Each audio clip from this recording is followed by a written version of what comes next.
Hello, my friends. My name is Gerdes, and this is the Daily Brief. So, the big story today is not the 860 off the battlefield when we look at the losses of the occupiers, but look at the armored vehicles or armored combat vehicles, 73, fuel tanks, 61. Just like that's pretty high compared to the normal ranges. Okay. Air defense destroys 13 enemy UAVs within 3 regions of Ukraine. That's the headline, but you have to read the story.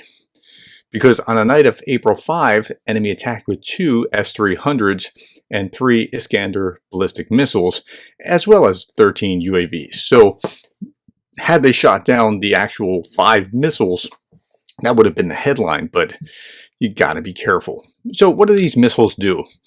Russia renews big attacks on Ukrainian power grid using better intelligence.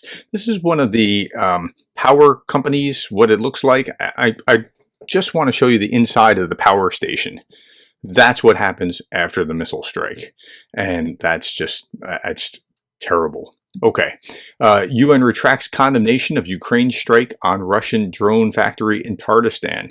That was the drone factory. They hit it. They should be hitting it. They have every right to hit it. It's a military object. Why the UN condemned it to begin with, I just don't understand, because this is a legitimate military target.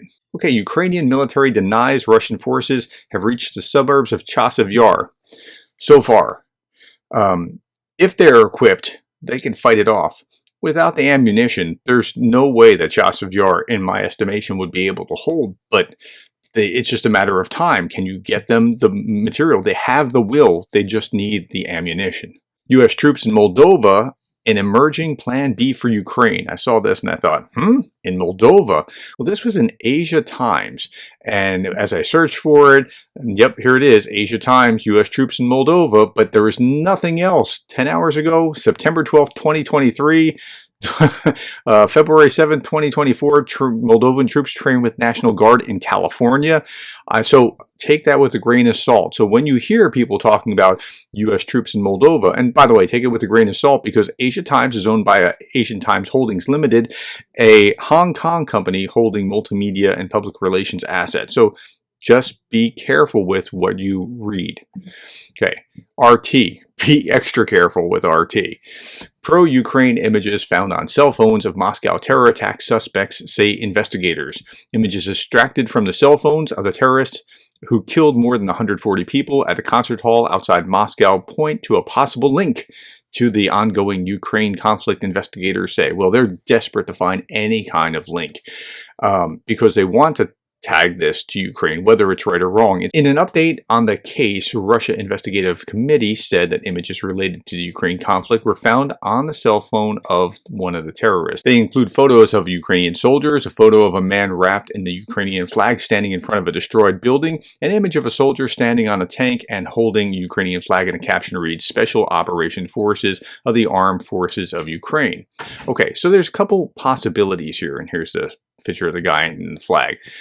Okay, 1, it could be made up. 2, it could be legitimate and they just happen to have it. 3, maybe the people that attacked Russia also have a little bit of a sympathy for people that Russia attacked. So a number of things could be at play there. Okay, Jay in Kyiv. Wow, is the Republican Party starting to wake up? Where he's quoting Representative McCall, who says, I think Russian propaganda has made its way into the United States, unfortunately, and it's infected a good chunk of my party's base. Now, he's the House Foreign Relations Committee chairman. He's a hawk. He's a Reagan Republican.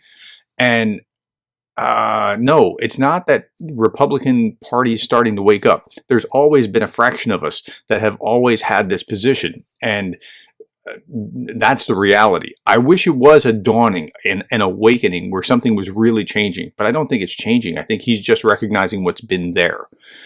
Okay, Jason J. Smart, a military airfield in the Rostov region of Russia, face a massive drone attack. Russia must learn that what goes around comes around. I'm not playing the video, I'm just showing the comments.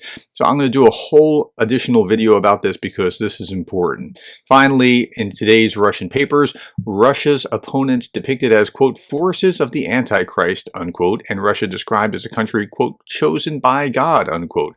How Moscow views the world right now at reading Russia. I've never heard of reading Russia. I'm going to look into it. And if you're Russian, can you tell me, if you speak this, can you tell me if this is actually what it says, or because I can't read it. So thank you for your time, the likes, the shares, the subscribes, and thank you for being the kind of person that cares about Ukraine.